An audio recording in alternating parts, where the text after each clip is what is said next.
kita akan belajar ya terkait dengan yang namanya manajemen risiko ya, terkait dengan manajemen risiko. Sebenarnya manajemen risiko ini dalam mata kuliah lain ya itu menjadi satu mata kuliah tersendiri.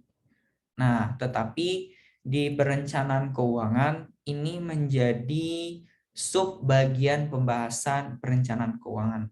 Nah, nggak apa-apa teman-teman ya, nggak apa-apa. Kita akan belajar di sini secara umumnya ya. Detailnya itu nanti teman-teman akan belajar di mata kuliah namanya manajemen risiko ya. Kalau di mata kuliah itu lebih kepada bagaimana sih risiko-risiko yang terjadi pada perusahaan. Tetapi di manajemen risiko yang kita pelajari ini lebih kepada pemahaman secara umum dan implementasinya kepada kita pribadi. Risiko-risiko pribadi yang kita jalani dan kita antisipasi. Begitu teman-teman. Ya enggak? Ya enggak teman-teman? Betul atau tidak teman-teman? Betul atau tidak? Betul, Pak. Oke.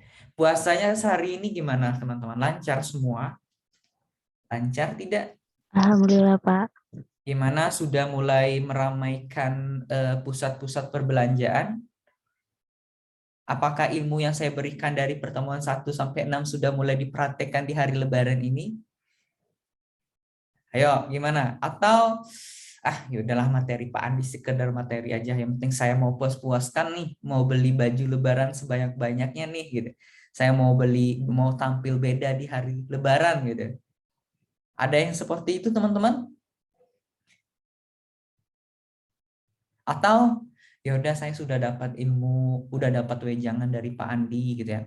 Saya beli pakaian ya sesuai kebutuhan saja gitu. Kalau misalnya saya punya pakaian baju, ya pakaian yang lama masih bagus, masih layak, ya udah nggak apa-apa. Artinya ilmu perencanaan keuangannya sudah masuk tuh kepalanya. Gimana teman-teman? Ini kok on cam semua ini ya? Pada ngantuk ini. Ya, Pak. Kenapa, Pak? Pada ngantuk semua ini. Nggak Enggak kok, Bang. beberapa orang yang on cam ini. Kenapa ini? Apa yang terjadi sebenarnya ini? Semakin hari semakin terlelap ya. Saya bingung nih kalau kuliah online seperti ini ya. Ya, kan coba on cam teman-teman ya. Coba on cam gitu ya. Saya nggak tahu aktivitas kalian di luar sana ya. Nggak jadi masalah bagi saya. Yang penting saya minta on cam. Itu aja ya. Jadi saya tuh ngomongnya enak gitu ya. Nah, kita lanjutkan lagi teman-teman ya. Nah, gimana udah pada beli baju lebaran? Atau sudah mulai bikin kue lebaran? Gimana? Udah disibukkan dengan berbagai hal gitu ya. Gimana Atia mau ngomong? Silakan. Enggak, Pak. Saya nggak beli baju lebaran. Ya, nggak apa-apa. Soalnya dikasih sama saudara juga. Masya Allah. Anak soleh, rezeki anak soleh ya. Ya, nggak apa-apa ya, rezeki anak soleh. Kalaupun nggak ada sempat beli baju lebaran, nggak apa-apa ya. Lagian teman-teman udah besar ya, udah besar. Buat baju lama pun masih bagus, nggak apa-apa. Kalau ada rezeki dikasih orang diterima. Kalau ada duit lebih dari orang tua dibelikan pakaian lebaran diterima. Kalau nggak ada jangan merengek-rengek ya, jangan nyusahin orang tua, kesian ya, kesian.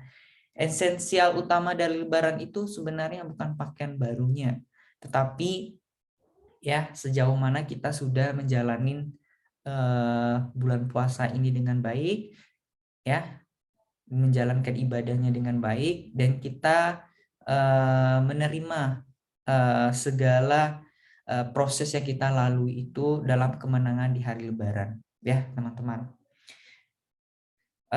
Baik teman-teman ya, hari ini seperti yang saya bilang tadi ya, gambaran singkat terkait manajemen risiko ya. Teman-teman bisa melihat ya di gambar ini ya. Di gambar ini teman-teman bisa melihat ketika kita mendengar kata risiko ya, itu kita akan melihat suatu peristiwa ya, suatu kejadian. Nah, di sini kita dapat melihat ya kecelakaan. Ketika kita memiliki mobil, ya bisa jadi ya karena kita lalai, karena kita mengantuk, karena kita perawatan dari mobil kita tidak bagus, bisa jadi terjadi kecelakaan. Ya, itu menimbulkan risiko. Ada juga ini bangunan gedung. Ketika bangunan gedung itu tidak dibuat sesuai konstruksi yang bagus, bahan bakunya yang bagus, semen yang bagus, dan lain sebagainya, itu bisa jadi ya menimbulkan robohnya gedung itu, sehingga menimbulkan risiko. Atau ya di gambar ini kita juga dapat lihat ya ketika kita telat datang gitu ya, kita telat datang, kita nih ceritanya sebagai dokter atau perawat ya, kita telat datang. Sementara pasien kita sudah banyak nih yang datang, yang ngantri di ruang tunggu ya, karena kita telat datang ya, itu menimbulkan kerugian bagi orang lain. Nah, ini bagian juga risiko, teman-teman. Dan banyak hal lagi. Ya. Jadi ketika kita berbicara dengan manajemen risiko, ya, kita berbicara tentang bagaimana mengelola risiko. Ya, seperti itu. Nah, supaya teman-teman bisa tergambarkan dengan baik ya apa itu risiko, ya, bagaimana bentuknya. Mari kita nonton sekilas apa itu manajemen risiko, ya. Ternyata Suaranya masuk, teman-teman? Masuk, Pak. Masuk, Pak. Nggak putus-putus ya? Nggak putus-putus. Oke, nonton dulu ya. Ternyata dalam kehidupan kita sehari-hari, tanpa kita sadari, kita telah menerapkan manajemen risiko.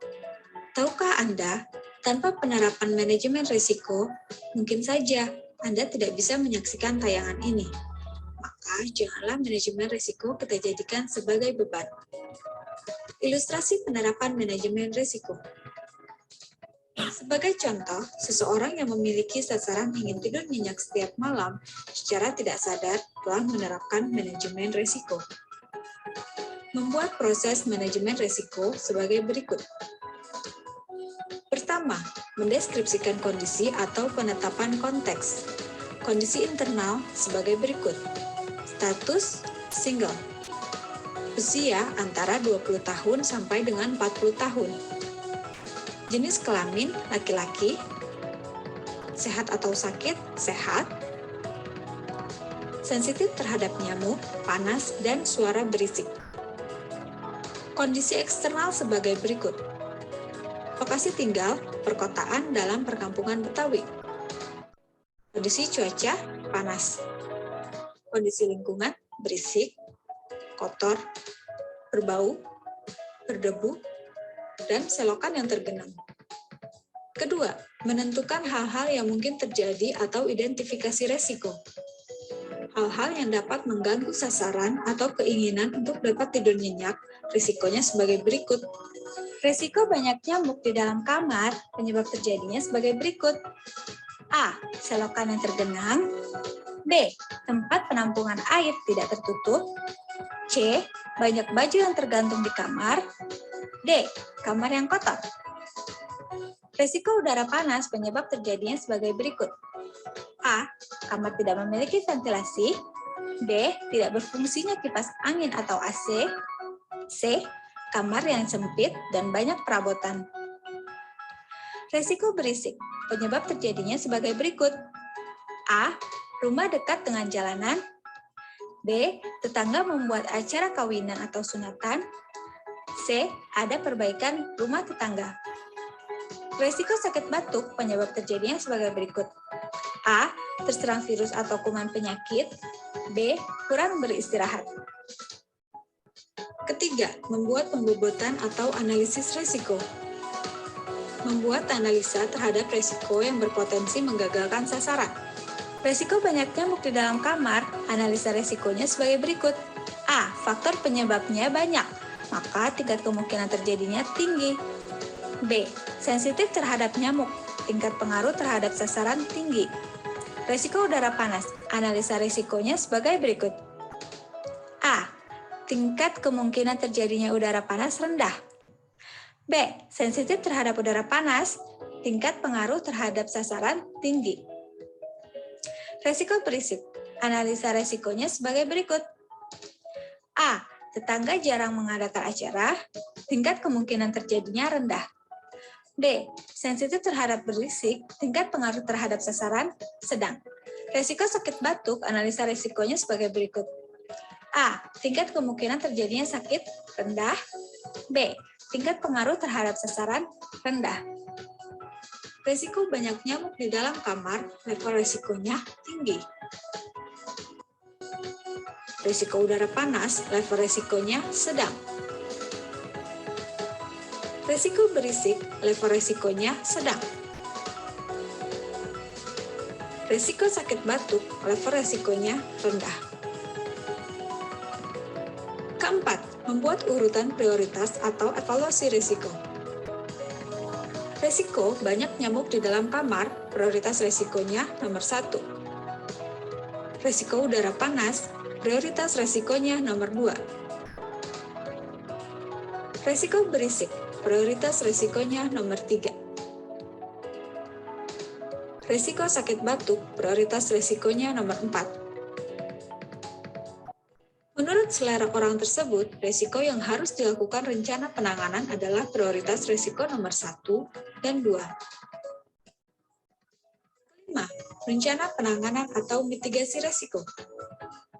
Risiko banyak nyamuk di dalam kamar, mitigasi risikonya sebagai berikut. Membersihkan selokan, memasang kawat nyamuk, memakai kelambu, tidak menggantung baju di kamar. Risiko udara panas, mitigasi risikonya sebagai berikut. Memasang ventilasi kamar, memperbaiki kipas angin atau AC, menyingkirkan perabotan yang tidak penting di dalam kamar. Hal yang perlu diperhatikan apabila telah dilakukan penanganan, namun risiko tersebut masih terjadi atau timbul risiko lain, misal berisik atau sakit, maka dilakukan penanganan untuk mengurangi dampak dari risiko tersebut. Misalnya, risiko banyak nyamuk di dalam kamar untuk mengurangi dampaknya yaitu dengan menyemprotkan obat anti nyamuk, memakai raket listrik, memakai lotion anti nyamuk. Risiko berisik untuk mengurangi dampaknya yaitu dengan tidur memakai headset. Risiko sakit batuk untuk mengurangi dampaknya yaitu dengan minum obat. Apabila terjadi risiko baru, maka kita harus melakukan mitigasi yang baru, sehingga mitigasi risiko ini harus dilakukan secara terus-menerus dan berkesinambungan. Dengan menerapkan manajemen risiko ini, maka sasaran ingin tidur nyenyak setiap malam dapat dicapai. Ingat, pengenalan secara detail kondisi internal dan eksternal, pribadi atau organisasi merupakan faktor utama untuk menerapkan manajemen risiko.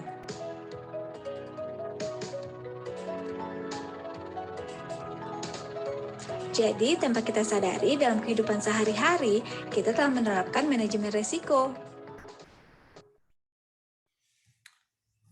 Oke, teman-teman ya. Dari video tersebut dapat kita lihat ya. Jadi bahwa sesungguhnya kita itu sebenarnya sudah mengenal risiko, teman-teman ya. Kita sudah mengenal manajemen risiko ya. Dari contoh tadi ya, ketika kita mengalami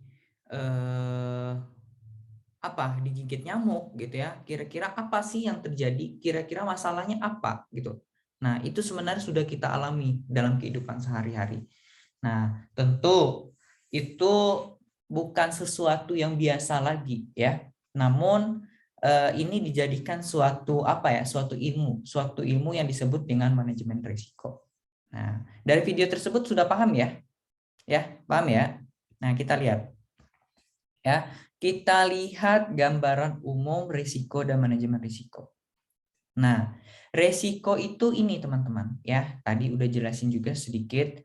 Risiko itu saat terjadinya sesuatu yang tidak diharapkan. Ya, the risk of loss. Jadi sesuatu yang tidak kita harapkan itu menimbulkan suatu risiko.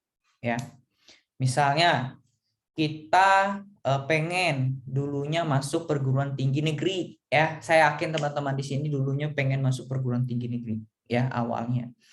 Tetapi teman-teman tidak lulus, ya resikonya otomatis teman-teman masuk perguruan tinggi swasta. Ya, jadi sesuatu yang diharapkan tetapi tidak terjadi, ya. Jadi sesuatu yang tidak diharapkan, ya masuknya ke perguruan tinggi perguruan tinggi swasta. Harapannya adalah perguruan tinggi negeri. Misalnya seperti itu, ya. Misalnya seperti itu. Kedua adalah sesuatu yang menimbulkan ketidakpastian. There is of volatility, ya. Sesuatu yang tidak pasti, ya. Itu pasti menimbulkan risiko, ya.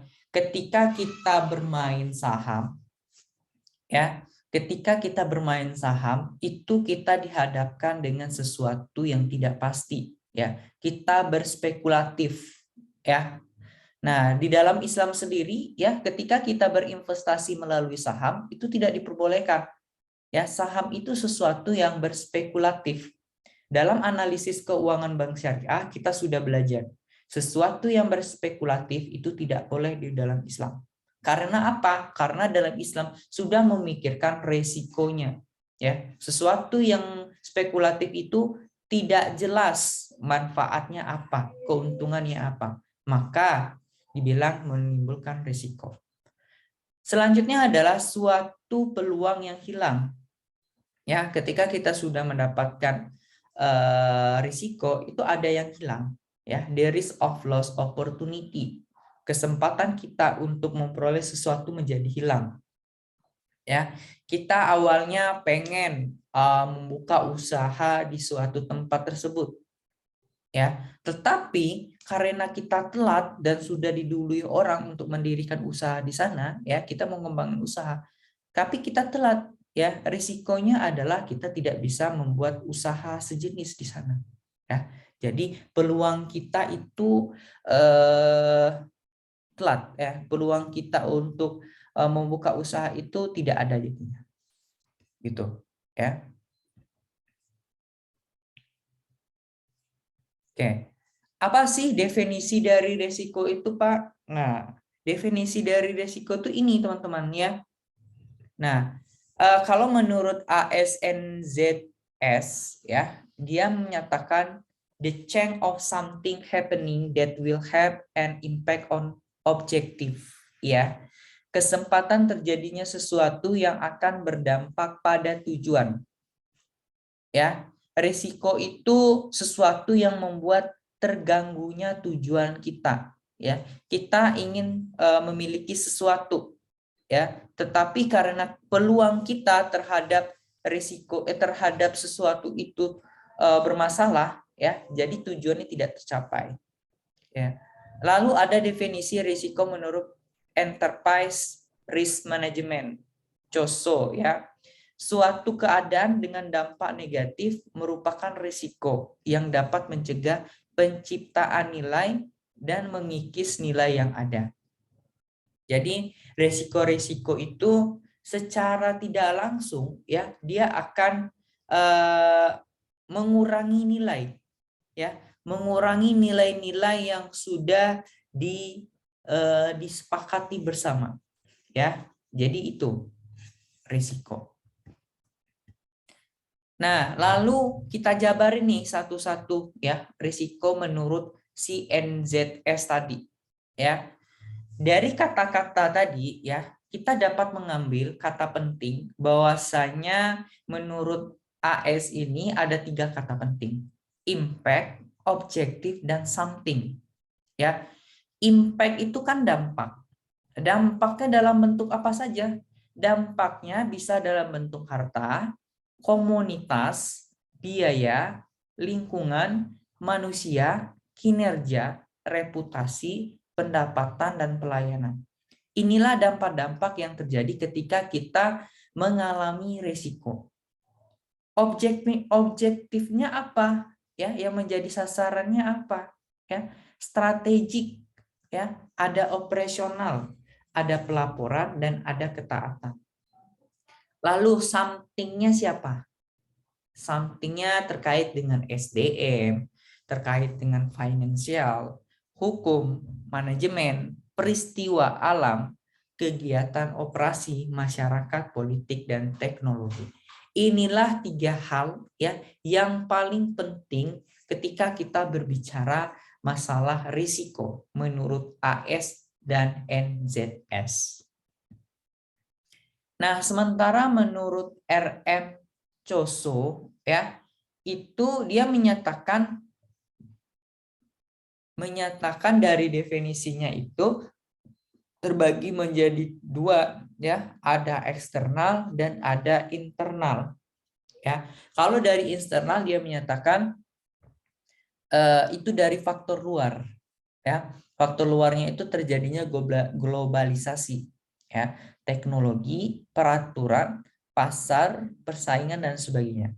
Sementara kalau internal adalah strategi yang kita pilih ya, strategi internal yang kita pilih. Nah, lalu muaranya apa? Muaranya kepada sesuatu yang tidak pasti, ketidakpastian, uncertainty, ya. Ketidakpastian ini akan mengganggu peluang dan mengganggu risiko kita. Dan terakhir, nilai-nilai stakeholder, nilai-nilai pihak-pihak yang berkebutuhan itu akan mengurangi, berkebutuhan atau yang membutuhkan akan mengurangi. Nah, makanya terjadilah resiko. Oke, sampai di sini ada yang mau ditanyakan, teman-teman? Ada yang mau ditanyakan nggak?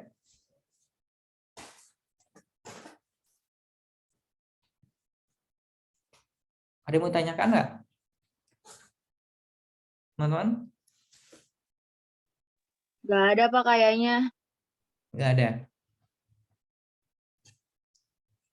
Oke, jadi resiko itu apa? Ya, jadi kita simpulkan resiko itu kemungkinan terjadinya peristiwa. Jadi ada peristiwa, ada kejadian, ya, kejadian-kejadian, ada peristiwa-peristiwa yang membawa akibat yang tidak diinginkan. Jadi risiko itu sesuatu yang tidak kita inginkan, teman-teman.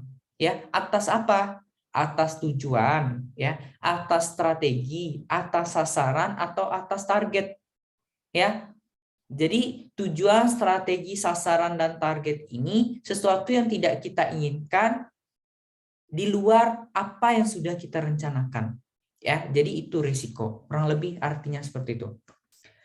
Lalu berbicara tentang risiko, ya risiko itu banyak jenisnya, teman-teman. Ya, di sini saya akan beberapa risiko yang akan saya sampaikan. Pertama itu ada risiko menurut sifatnya. Ya, menurut sifatnya itu terbagi 2. Ya, ada risiko murni, ada risiko spekulatif.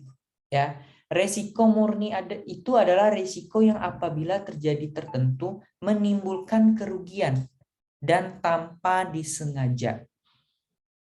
Ya, jadi dia ini menimbulkan kerugian buat kita, ya. Dia itu memang murni kejadiannya bukan kita inginkan, bukan kita rencanakan.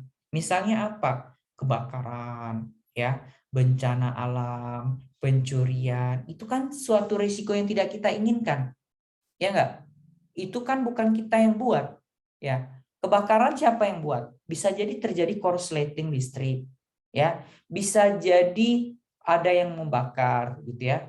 Itu murni, bukan risiko yang bukan kita yang menimbulkan, ya. Tetapi karena ada orang yang jahat, ya. Ada orang jahat di balik itu, makanya menimbulkan kebakaran. Lalu ada risiko spekulatif, ya. Adalah risiko yang sengaja ditimbulkan oleh yang bersangkutan. Jadi orang bersangkutan yang buat sendiri, teman-teman. Dia sendiri yang bikin tingkah laku, ya. Dia sendiri yang bikin perkara, ya. Dia sendiri yang melakukan perbuatan itu, ya. Sehingga menimbulkan ketidakuntungan, ya, menimbulkan ketidakpastian bagi dirinya. Misalnya apa? Perjudian. Ya, betul nggak teman-teman? Judi itu yang lakuin siapa teman-teman? Halo, judi itu siapa yang lakuin?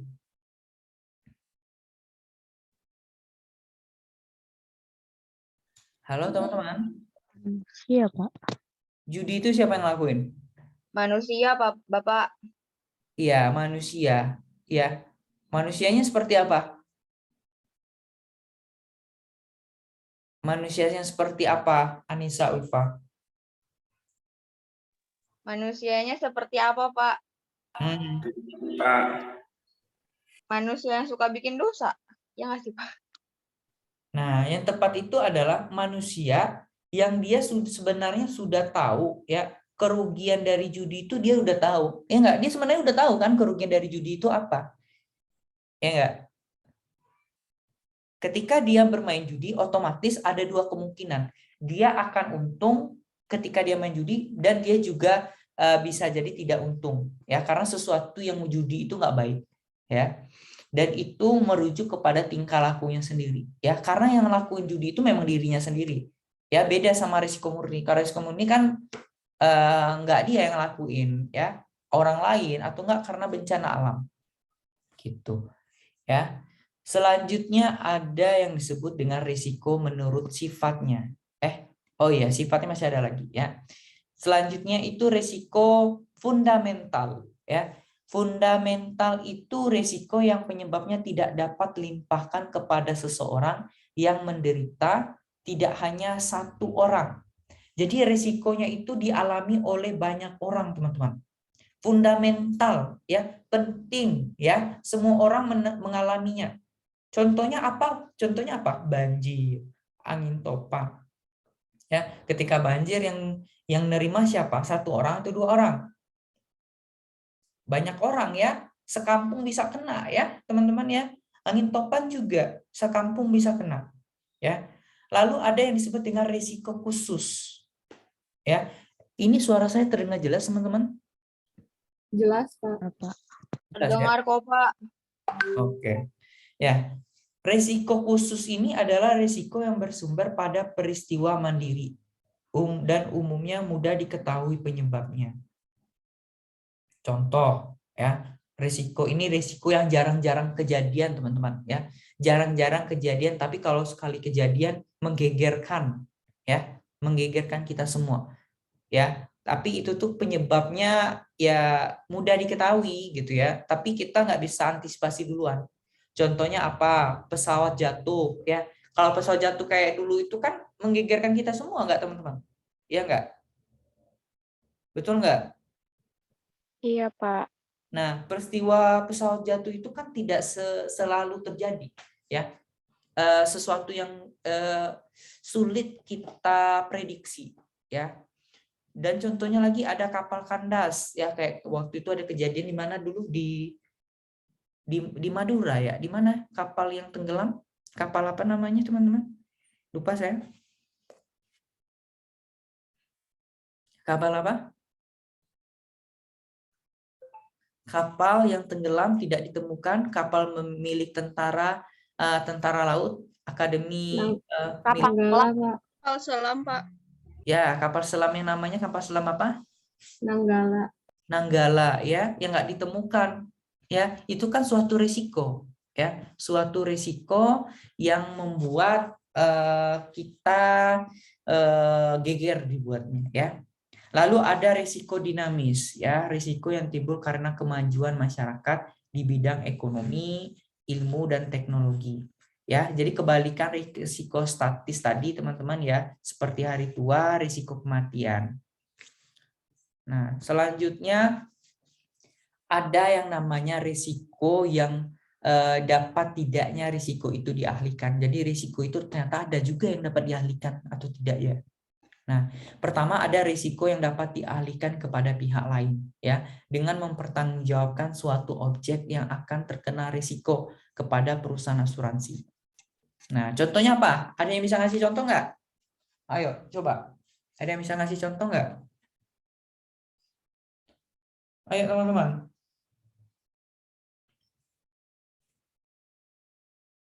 Ayo, ada yang bisa ngasih contoh? Yang pertama ini. Coba. Ayo teman-teman coba.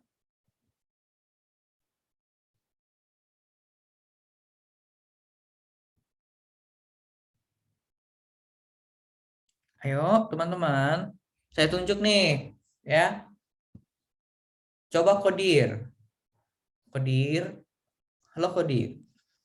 Saya lagi izin ke toilet, Pak. Astagfirullah. Jadi di toilet ini. Iya, suaranya gemuk kan, Pak. Insya Allah. Ya udahlah, cari yang lain. Siapa ya? Asrofi, Farik Asrofi. Farik Asrofi. Iya, Pak. Nah, apa contoh yang nomor 1 Farik Asrofi? Coba.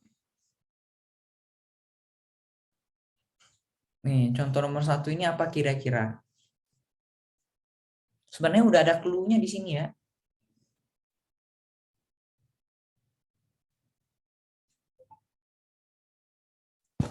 Ayo, apa Asrofi?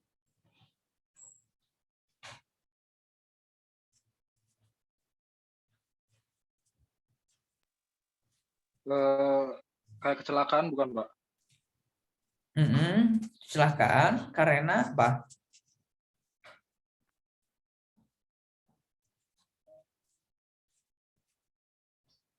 Kecelakaannya betul, maksudnya kecelakaannya seperti apa? Di sini kan ada tuh suatu objek yang terkena risiko kepada perusahaan asuransi. Ya, risikonya dia kecelakaan karena apa gitu ya? Dan bisa ditanggung oleh perusahaan asuransi. Nah, coba dirangkai kalimatnya. Mungkin mobil, Pak. Kecelakaan mobil gitu. Kan mobil bisa diasuransi juga.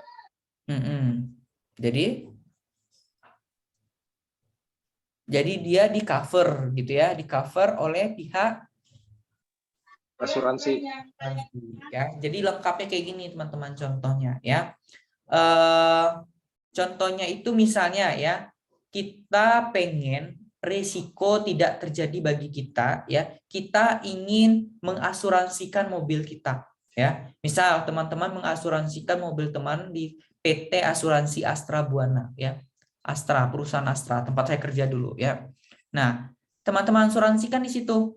Nah, ketika teman-teman terjadi kecelakaan, teman-teman dapat mengalihkan risiko tersebut ya, mobilnya rusakkah atau teman-teman mengalami patah tulangkah, itu risikonya dapat dialihkan dalam bentuk mengklaim duit ya, nanti dapat duit lagi ya, dikasih duit gitu. Itu contohnya sesuatu yang dapat dialihkan. Tetapi timbul pertanyaan lagi, kalau risikonya menimbulkan kematian gimana teman-teman? Gimana? Kalau menimbulkan kematian gimana dong? Ayo. Ada yang tahu teman-teman? Halo? Halo teman-teman? Kalau yang menimbulkan kematian gimana?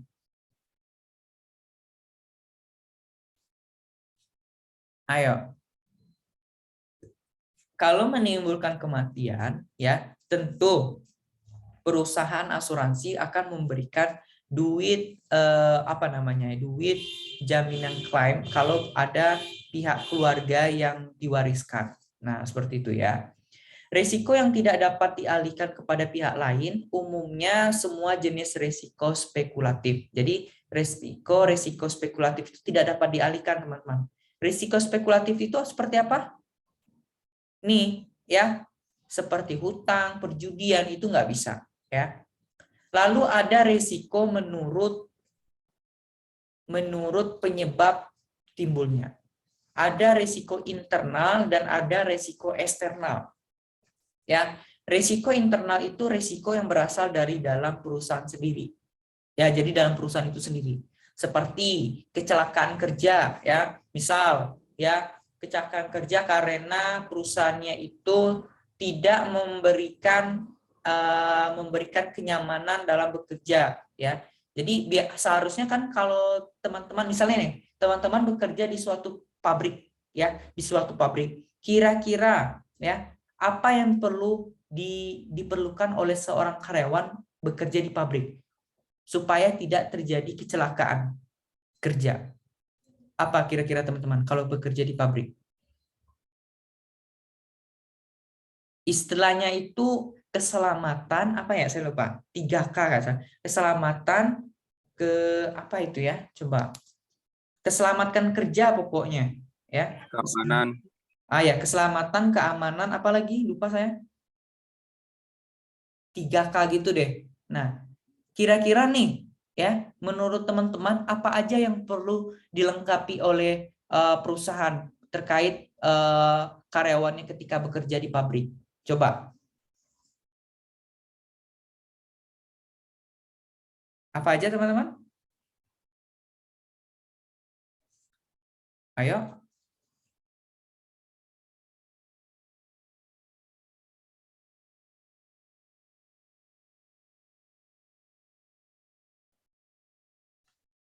Ayo, teman-teman, apa?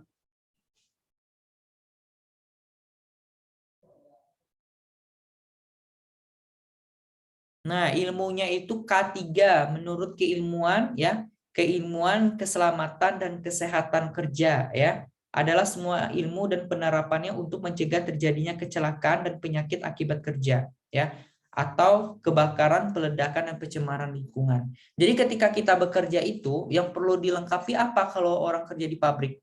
Ya, pertama sepatunya harus sepatu safety ya, sepatu orang kerja itu. Kedua, di kepalanya ada pelindung ya, pelindung kayak helm gitu ya. Ketiga, pakaiannya itu harus menutupi ya, supaya nanti takut kalau ada kejatuhan kita bisa terlindungi.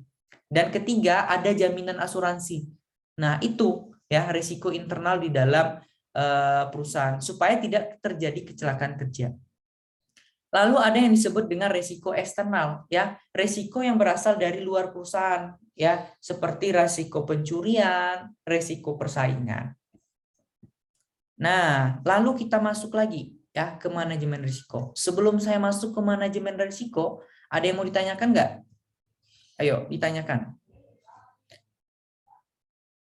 Igov ada Igov? Gov? Nah, Igov, tolong dicatat mulai pertemuan 9 ya. Pertemuan 9 ya. Dari pertemuan 1 sampai 7 kan udah saya dapat tuh. Pertemuan 9 belum ya. Mulai dicatat sekarang. Ada yang mau ditanyakan teman-teman?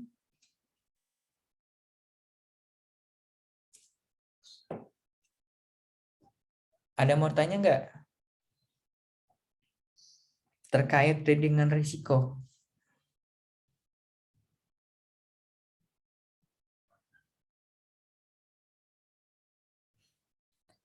Nggak ada?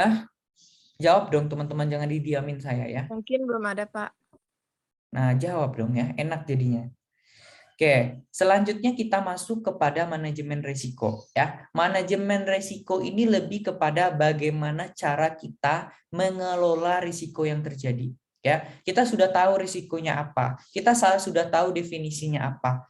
Nah, kita perlu kelola risiko itu ya. Risiko itu mungkin pasti saja terjadi setiap orang ya. Makanya timbul ilmu manajemen risiko.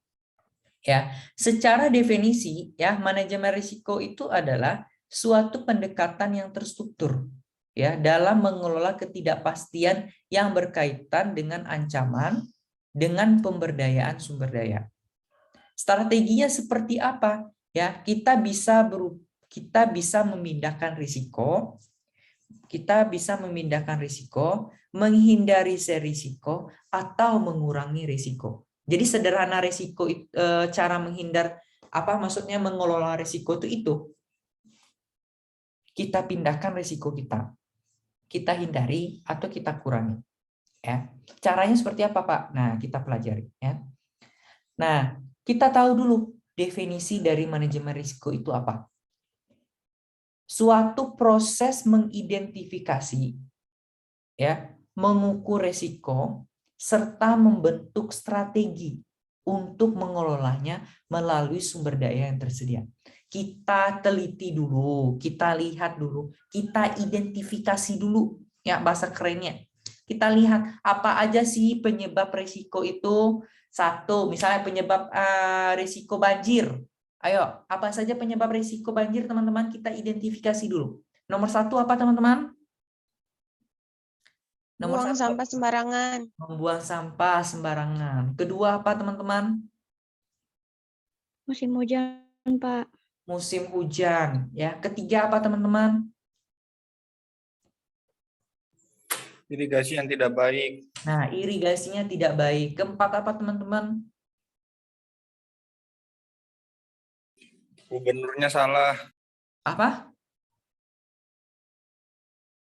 Apanya yang salah? Gubernurnya, Pak.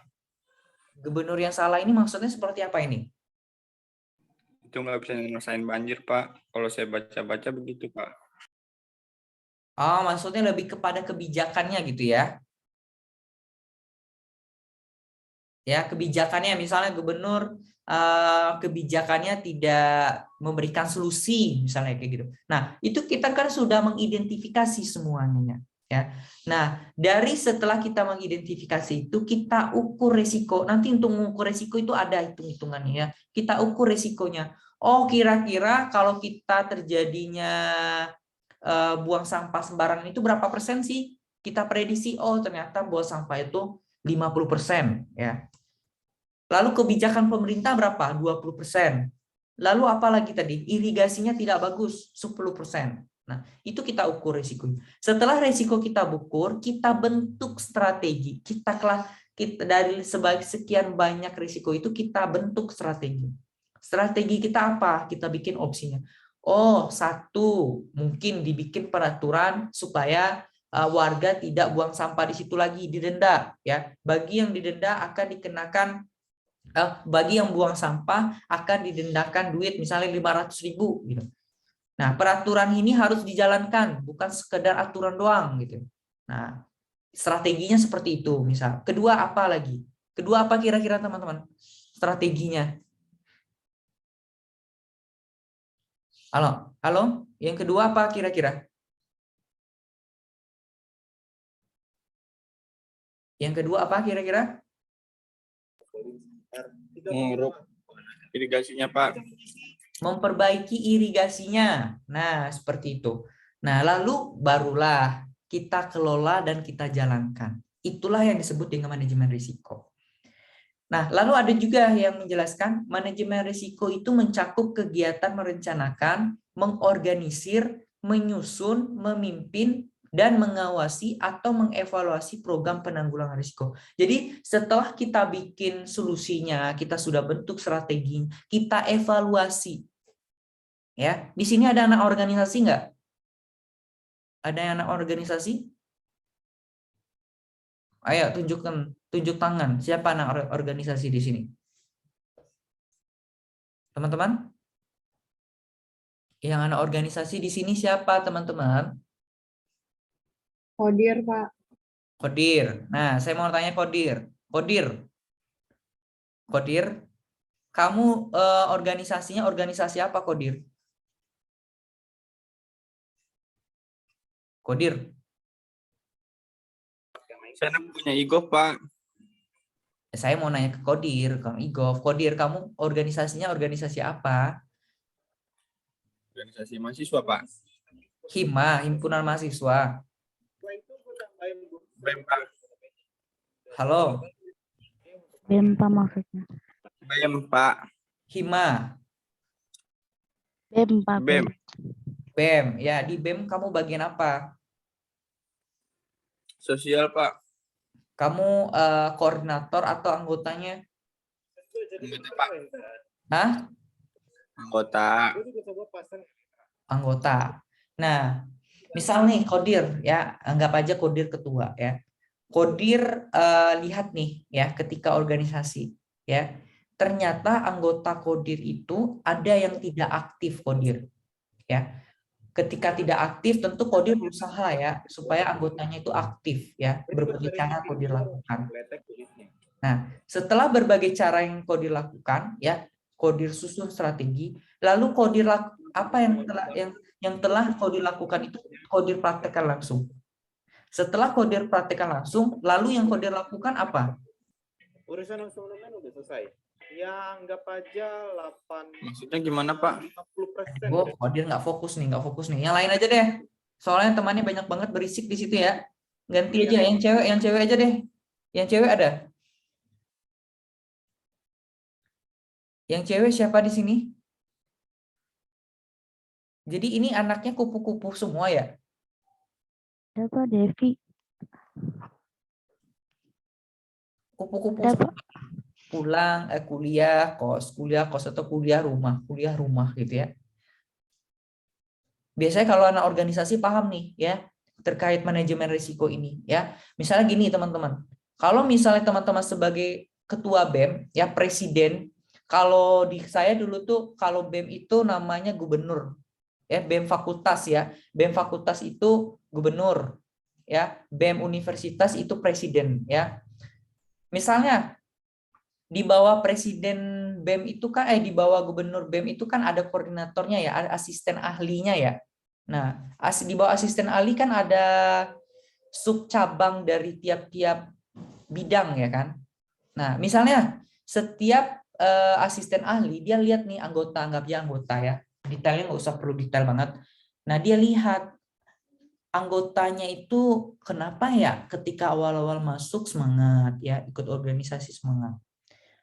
Pas udah beberapa pertengahan jalan di organisasi di BEM, itu dia mulai menghilang lah, nggak ikut rapat lah, mulai ada kegiatan-kegiatan nggak ikut lah. Itu kan si asisten ahli jadi bertanya-tanya, nggak? Betul nggak? Bertanya-tanya. Tentu si asisten ahli ini koordinasi lah dengan gubernur. Kira-kira apa sih yang bisa kita lakukan supaya anggota kita aktif lagi, tertarik lagi? Oh, yang perlu lakukan adalah coba kamu berbicara empat mata gitu ya, ngomong apa sih masalah, mungkin ada masalah internal di keluarganya, ajak dengan persuasif gitu, seperti itu misalnya ya. Nah setelah itu dipraktekkanlah si asisten ahli ini ya, praktekkan langsung. Nah ketika dipraktekkan ternyata hasilnya gimana teman-teman? Hasilnya itu harus diapain?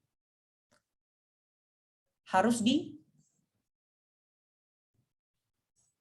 dievaluasi, harus diawasi.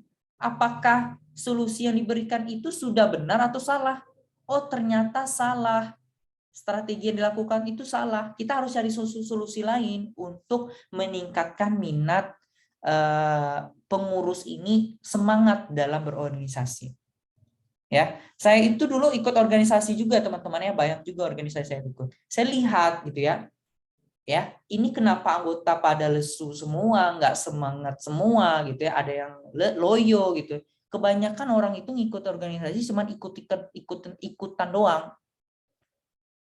Cuman ikut-ikut doang supaya dapat prestige ya. Prestige tuh biar dapat, kalau udah ketika wisuda itu dapat tulisan anak organisasi gitu ya. Kebanyakan seperti itu, tapi nggak boleh kayak gitu ya. Nah, itu contoh sederhananya ya. Di dalam organisasi juga ada pengelolaan risiko. Ada yang mau ditanyakan teman-teman? Ada yang mau ditanyakan nggak? Ayo, silahkan ditanyakan. Nggak ada? Oke, kita lanjutkan. Tujuan dari manajemen risiko itu apa saja? Ya. Pertama, ya, mengurangi risiko yang mungkin akan muncul sesuai bidang yang dipilih. Ya. Kedua, terpenting dapat diterima oleh masyarakat atau pekerja. Dan ketiga, di sisi lain, pelaksana manajemen risiko melibatkan segala cara yang tersedia bagi manusia maupun organisasi. Jadi ini tujuan-tujuan. Proses manajemen risiko itu, ya teman-teman, kita kenal dengan Enterprise Risk Management, ya ERP. ERP ini menjadi suatu mata kuliah tersendiri, ya. Lingkup dari ERP itu adalah ini, entity level, division, business unit, dan subsidiary. Ya, ini. Lalu yang terkait dengan internal environment-nya adalah objective setting, event identification, risk assessment, risk response, control activity, information and communication, dan monitoring. Lalu sasaran dari perusahaan. Ini kalau di perusahaan ya, itu ada strategic, ada operation, ada reporting, dan ada compliance. Jadi ini bagian sasaran ketika kita berbicara ERP. ERP itu apa, Pak? Ya, suatu proses yang dipengaruhi oleh Board of Director. Board of Director itu bisa kalau di dalam perusahaan itu CEO, ya, CEO dan personel lain dari suatu organisasi. Diterapkan dalam setting strategi dan mencakup organisasi secara keseluruhan. Didesain untuk mengidentifikasi kejadian potensial yang mempengaruhi suatu organisasi untuk memberikan jaminan yang cukup pantas berkaitan dengan pencapaian tujuan organisasi. Jadi ini kurang lebih. Ya. Langkah-langkah kita bagaimana mengelola manajemen risiko itu seperti apa? Nih, ya. Pertama yang teman-teman lakukan adalah mengidentifikasi dan menaksir risiko. Jadi tadi kan di video tadi kan sudah ada ya. Nah, ini detailnya ya. Pertama, identifikasi dan menaksir risiko. Setelah teman-teman melakukan ini, timbullah dua hal. Teman-teman memonitor risiko dan teman-teman menetapkan kebijakan. Ya, lalu teman-teman melaksanakan kebijakan dan mengatur risiko. Dan terakhir adalah memperkenalkan dan menguji rencana jika terjadi hal yang tidak diinginkan. Nah, ini langkah-langkahnya. Oke, silakan ada yang mau ditanyakan? Monggo kalau ada yang mau ditanyakan, teman-teman. Ayo, kalau ada yang mau ditanyakan.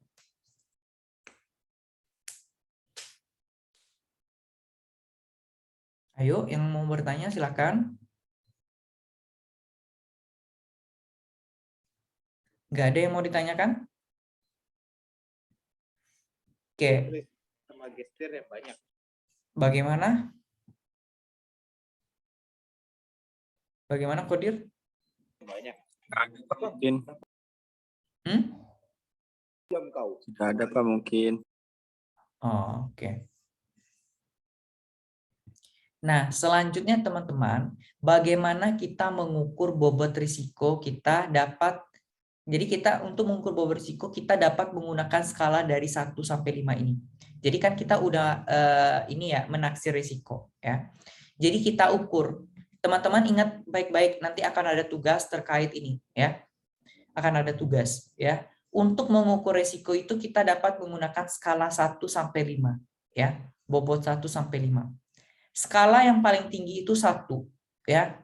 Yang paling tinggi itu 5. Skala 1 itu sangat rendah. Probabilitasnya hampir tidak mungkin terjadi. Ya, dia risikonya mungkin saja tidak terjadi, teman-teman. Dampaknya kecil, pengaruhnya kecil. Lalu yang kedua skalanya rendah. Itu kadang terjadi, kadang enggak. Dampaknya kecil pada biaya, waktu dan kualitas. Jadi pada biaya, waktu dan kualitas itu, ya. Ketiga sedang, ya, mungkin tidak terjadi, ya. Dampak sedang pada biaya, waktu dan kualitas. Keempat tinggi, sangat mungkin terjadi, ya. Sangat mungkin terjadi. Dampak substansial pada biaya, waktu dan kualitas.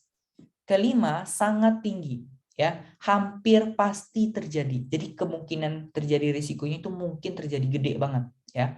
Ini mengancam kesuksesan proyek, ya, mengancam tujuan kita, gitu teman-teman. Nah, ini skala 1 sampai 5 ketika teman-teman mengukur bobot risiko.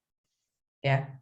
Selanjutnya matriks penilaian risiko, ya. Matriks penilaian risiko itu menurut AS atau NZS, ya. Pertama itu menurutnya ada yang disebut tabel peluang atau kemungkinan. Nah, maka pertama kalau tingkatan A itu ya kriterianya almost certain ya atau hampir pasti. Penjelasannya itu suatu kejadian pasti akan terjadi pada semua kondisi atau setiap kegiatan yang dilakukan. Lalu B ada likely ya mungkin terjadi. Suatu kejadian mungkin akan terjadi pada hampir semua kondisi. Lalu ada tingkatan C moderat atau sedang. Suatu kejadian akan terjadi pada beberapa kondisi tertentu. Lalu D, unlikely, ya, kecil kemungkinannya. Suatu kejadian mungkin terjadi pada beberapa kondisi tertentu, namun kecil kemungkinan terjadinya. Lalu ada E, rare ya, jarang sekali ya. Suatu kejadian mungkin dapat terjadi pada suatu kondisi ya yang khusus luar biasa atau setelah bertahun-tahun. Jadi selain kita menggunakan pembobotan seperti ini, kita juga bisa melakukan penilaian matriks ya dari peluang-peluang kemungkinan terjadi ini. Lalu akibatnya apa? Akibatnya itu kita melalui 5 tingkatan juga. Ada tingkatan tidak signifikan, minor, sedang, mayor, dan bencana. Nah, ini dia. Lalu matriks penilaian risiko dilihat dari matriks penilaian risiko. Ya, di sini ada peluang, ada akibat. Ya, ada peluang, ada akibat. Kalau S itu merujuk kepada signifikan. Ya, S itu merujuk kepada signifikan, memerlukan perhatian dari pihak manajemen dan melakukan suatu tindakan perbaikan secepat mungkin. Lalu ada R, ya. R itu rendah atau risiko cukup ditangani dengan prosedur rutin yang berlaku. Lalu ada M, ya. M itu merujuk pada moderat, ya, tidak melibatkan manajemen puncak, namun sebaiknya segera diambil tingkat penanganan. Lalu ada T, tinggi, memerlukan perencanaan khusus dengan tingkat manajemen puncak. Jadi ada warnanya ya. Jadi ini ada peluangnya apa aja, di warna pink ini akibatnya apa saja.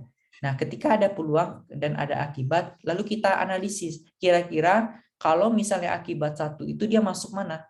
Dia masuk SK atau dia masuk MK, masuk R atau masuk T. Gitu. Lalu dampak dari efek biaya, waktu, dan kualitas dihasilkan adalah seperti ini. Ya, tinggal dibaca aja. Oke, selanjutnya adalah bagaimana sih Pak manajemen risiko yang efektif itu? Ya, manajemen risiko yang efektif itu adalah manajemen yang terkait dengan ini. Ya, adanya pemantauan, adanya lingkungan internal, adanya penetapan objek, adanya asesmen risiko, respon risiko, aktivitas pengendalian, dan terakhir ada informasi dan komunikasi. Inilah manajemen risiko yang efektif. Jadi ketika kita berbicara manajemen risiko, risiko itu harus efektif, tidak bertele-tele teman-teman, tidak terlalu banyak pertimbangan. Ya, pertimbangan boleh, tetapi jangan berlama-lama. Makanya manajemen risiko adalah manajemen yang menerapkan ini. Ya. Lalu terakhir ada beberapa cara, ya, beberapa jenis cara-cara mengelola risiko. Ya, risiko itu harus dikelola. Caranya seperti apa? Kalau tadi itu kan kita mengukur, teman-teman, ya, kita mengukur. Kalau sekarang adalah kita kelola, ya. Pertama ada yang disebut dengan risk avoidance, ya. Risk avoidance ini kita memutuskan untuk tidak melakukan aktivitas yang mengandung risiko sama sekali. Ya, tidak melakukan aktivitas yang mengandung risiko sama sekali. Dalam memutuskan untuk melakukannya, maka harus dipertimbangkan potensial keuntungan dan potensial kerugian yang dihasilkan oleh suatu aktivitas. Jadi di sini dia memperhatikan teman-teman. Ya, dia pertimbangkan dulu kira-kira keuntungan dan kerugiannya seperti apa, lalu baru diambil keputusan. Lalu selanjutnya ada risk reduction, ya, reduction, ya, atau disebut juga dengan risk mitigation, ya, yaitu merupakan metode yang mengurangi kemungkinan terjadinya suatu risiko, ya, atau mengurangi dampak risiko kerusakan yang dihasilkan suatu risiko. Lalu ada beberapa jenis risiko lainnya. Ada risiko transfer, ya. Kalau risiko transfer itu ya kita pindahkan risikonya itu, teman-teman, ya. Kita pindahkan kepada asuransi atau hedging, ya. Nanti kalau teman-teman belajar di dalam manajemen keuangan internasional akan mengenal itu hedging. Lalu ada yang disebut dengan risk deferral, ya. Dampak suatu risiko tidak selalu konstan, ya. Risiko deferral ini meliputi menunda aspek suatu proyek hingga saat diminta perbuatan risiko tersebut kecil. Jadi gini teman-teman, risiko deferral. Ketika teman-teman pengen mendirikan usaha, ketika di masa pandemi, ya, pengen mendirikan usaha kuliner misalnya di masa pandemi, itu kan risikonya apa saja kira-kira teman-teman? Kira-kira teman-teman ingin buka toko kuliner, ya, kuliner, kedai kedai atau warung kuliner di saat pandemi, yang terjadi apa kira-kira teman-teman? Kebangkrutan, Pak. Sepi pengunjung, Pak. Sepi Bangkrut, Pak. pengunjung. Ya. Kedua apa? Dan di PHK, Pak. Ini kan perusahaannya baru berdiri loh. Masa langsung PHK? Bangkrut, Pak. Bisa jadi rugi ya. Bangkrut ya juga enggak sih, rugi ya. Ketiga apa? Ya, anggap aja dua tadi, sepi pelanggan dan bangkrut. Ya, karena pandemi ya iyalah sepi pelanggan. Kan karena pembatasan PPKM, ya kan, pembatasan masyarakat. Ya kita bikin usaha pula, usaha cleaner gitu kan. Ya nggak mungkin. Ya, jadi kita jangan membuat usaha ketika usahanya, jangan kita buka warung atau buka usaha kuliner di saat itu orang nggak bisa belanja langsung gitu ya. Karena itu akan menimbulkan risiko. Nah, makanya kita dapat mengelola risiko dengan menerapkan risk deferral. Kita tunda dulu, teman-teman. Kita tunda dulu ketika kondisinya sudah aman. Ketika pandemi sudah hilang, barulah kita bikin usaha tersebut. Atau kita alihkan risiko, atau kita alihkan bisnis kita dalam bentuk apa? Kita pengen juga buka kuliner nih. Kita alihkan dalam bentuk apa, teman-teman? Jual online, Pak. Kita bikin Betul. usaha online, Online. ya, online, ya. Kita buka aja jualan online, ya. Jadi lebih safety, ya, lebih banyak peminatnya saat sekarang ini dibandingkan orang langsung datang ke restoran kita, ke warung kita. Nah, itu yang disebut dengan resiko deferral. Lalu ada yang disebut dengan resiko retention, ya. Walaupun risiko tertentu dapat dihilangkan dengan cara mengurangi maupun mentransfernya, namun beberapa risiko harus tetap diterima sebagai bagian penting dari aktivitas. Jadi ini risikonya mau tidak mau kita terima. Oke, sampai di sini ada yang mau ditanyakan teman-teman? Silakan. Ada yang mau ditanyakan? Silakan teman-teman. Ayo.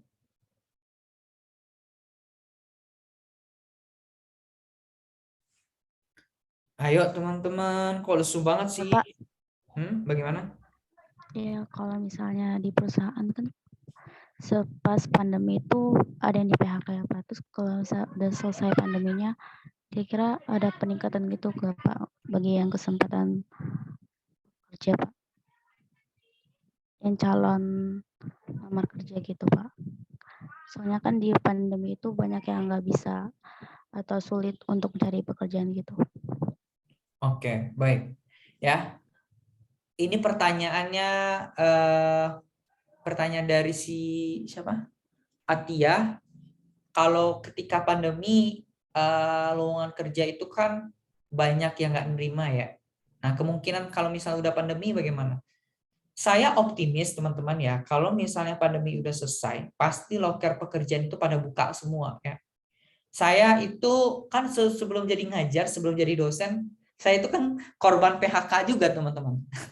Saya kan korban PHK juga ya.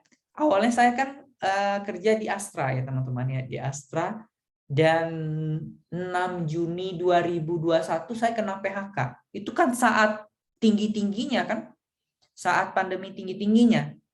Sebelumnya teman-teman kantor saya itu juga udah banyak yang kena PHK. Jadi saya udah orang yang kesekian teman-teman. Jadi bertahap-tahap gitu ya. Nah, 2 bulan saya cari kerjaan, alhamdulillah S2 saya selesai, saya kepanggil di UHAMKA ya, di UHAMKA jadi dosen. Nah, tetapi beda hal terkait dengan lowongan kerja perusahaan ya. Ketika lowongan pekerjaan di perusahaan di masa pandemi mungkin ya memang terjadi pengurangan karyawan ya. Tetapi saya optimis kalau misalnya pandemi sudah selesai gitu ya, itu lowongan kerja akan terbuka ya. Lowongan pekerjaan akan terbuka, ya yang lamar juga banyak, yakin deh. Karena yang PHK saya yakin ketika pandemi ini ya pengangguran meningkat. Saya yakin itu. Pengangguran meningkat, teman-teman ya. Yang awalnya kerja perusahaannya bagus, sekarang udah beralih profesi ya. Karena pandemi ya. Jadi Atia optimis aja ya. Pekerjaan itu akan ada ya. Pekerjaan akan ada dan pandemi segera berakhir. Ya, kita berdoa bersama-sama aja. Gitu ya. Gimana Atia? Terima kasih Bapak. Oke, ada yang mau bertanya lagi nggak teman-teman?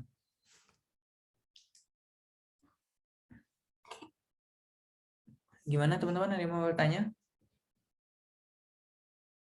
Nggak ada, cukup. Oke, kita lanjutkan ya. Lalu ada penanganan risiko ya teman-teman. Penanganan risiko itu kita dapat merujuk kepada hal ini.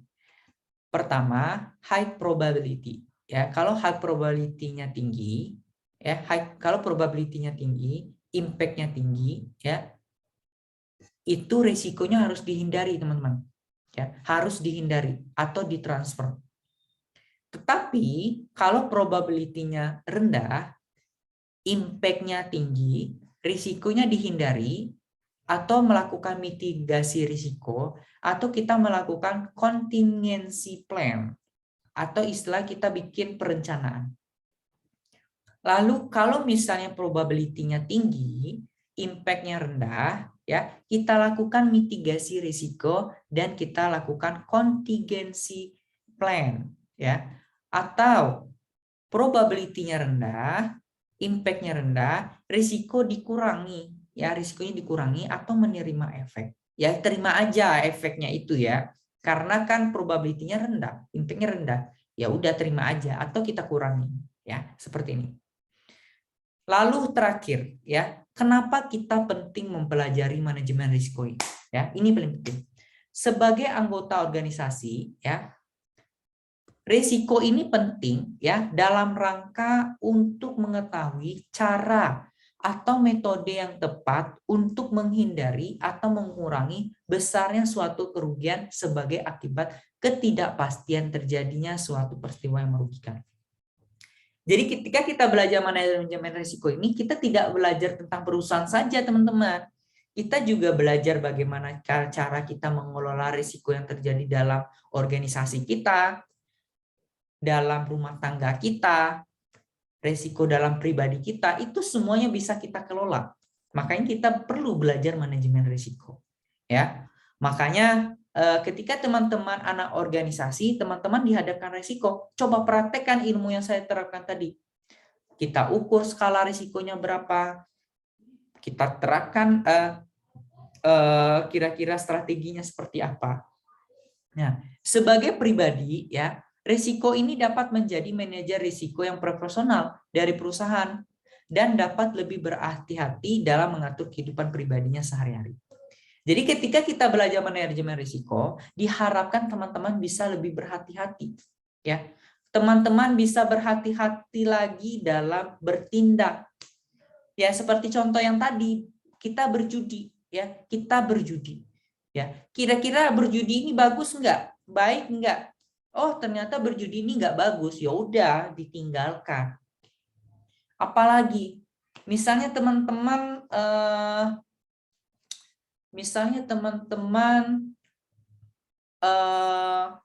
kita kaitkan dengan budaya hedon.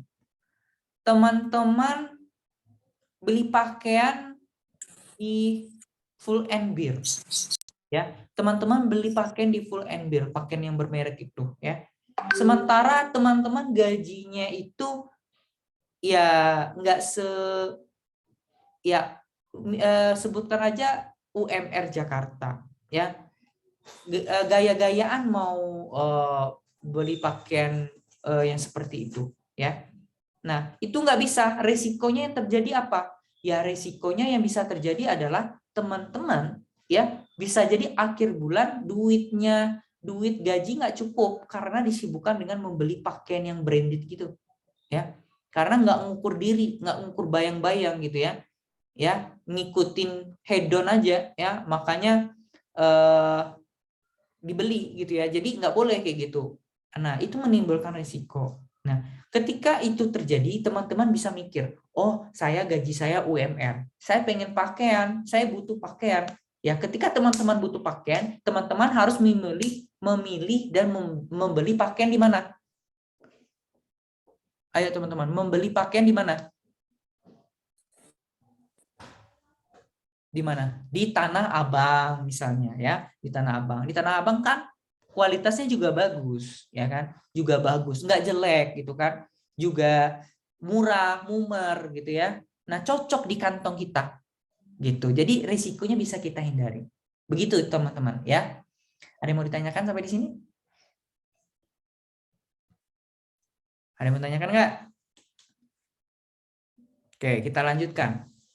Lalu sumbangan manajemen risiko bagi perusahaan. Nah, ini kalau bagi perusahaan ya, menimbulkan keyakinan kepada pimpinan sehingga kita dapat membantu meningkatkan kemampuan dalam menganalisis dan menyimpulkan spekulatif yang tidak dapat dihindari.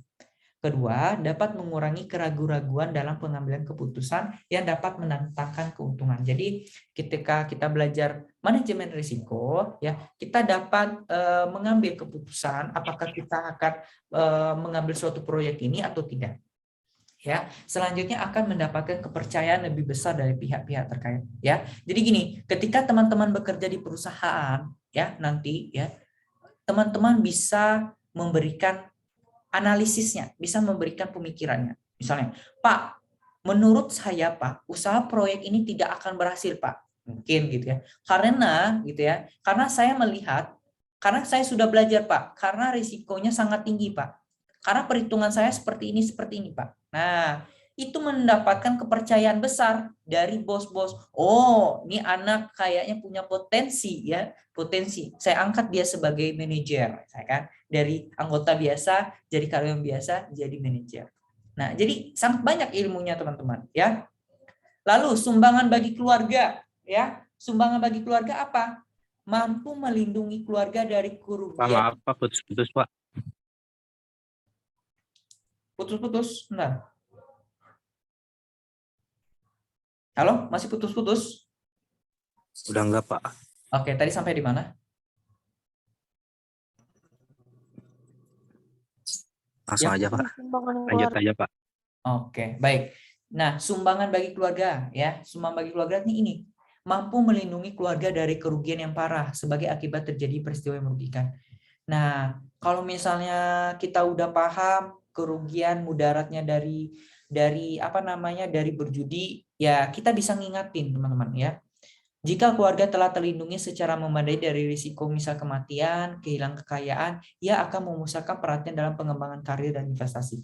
Jadi gini, kalau misalnya kita sudah tahu risiko dari sesuatu gitu ya, kita sudah tahu risiko dari misalnya kita punya kendaraan gitu ya, kita asuransikan, atau kita punya rumah kita asuransikan, kita pun udah tahu. Nah, tentu kita bisa lebih fokus kepada bagian-bagian yang lain.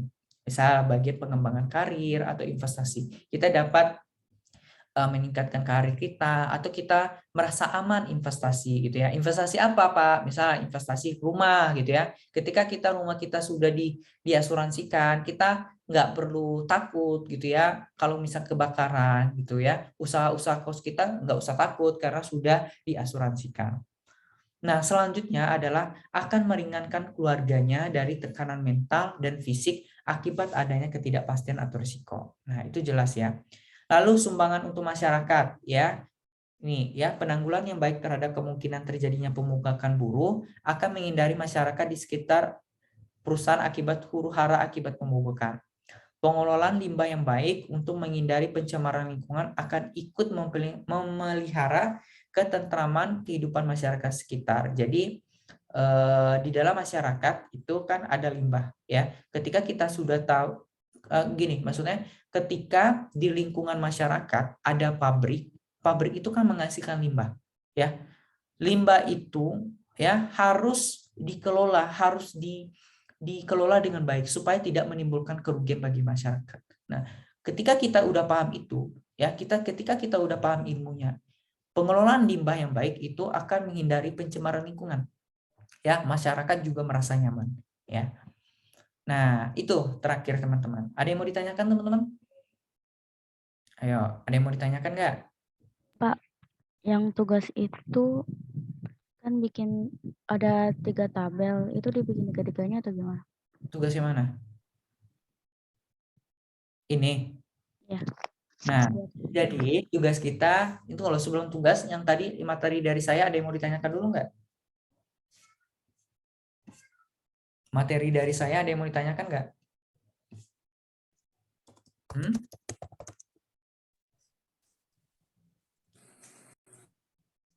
Ada yang mau ditanyakan? Nggak ada? Nggak ada teman-teman? Nah, oke. Kalau tidak ada, kita ada tugas ya. Tugasnya itu saya minta teman-teman buatlah matriks pengelolaan risiko pribadi dalam kehidupan sehari-hari teman-teman. Ya. Matriks pengelolaan risiko pribadi sehari-hari teman-teman, lalu tuliskan di double video dengan tulisan yang mudah dibaca, lalu jadikan PDF. Nah, itu tugas teman-teman. Jadi yang kita pelajarin tadi silakan dibuat. Gimana? Ada yang mau ditanyakan? Gimana teman-teman? Ada yang mau ditanyakan? Waktunya mau sampai kapan teman-teman? Waktunya mau sampai kapan?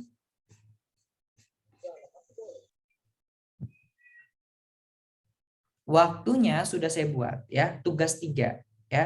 Tugas 3 itu sampai 17 hari ke depan ya. Silakan kerjakan soal yang terdapat di bagian PPT pertemuan 9 ya. Waktu yang diberikan sampai tanggal 15 Mei 2022 ya. Jadi tolong dikerjakan tugasnya. Jangan ada yang tidak memberikan tugas ya. Kalau tugasnya nggak diberikan, jangan salahkan saya kalau nilai teman-teman jelek ya. Bapak, Oke, apa? berarti ketiga tabel itu dibuat, Pak? Ya, Atau salah? ketiga tabelnya dibuat ya. Jadi itu kan beda-beda analisis ya. Gitu.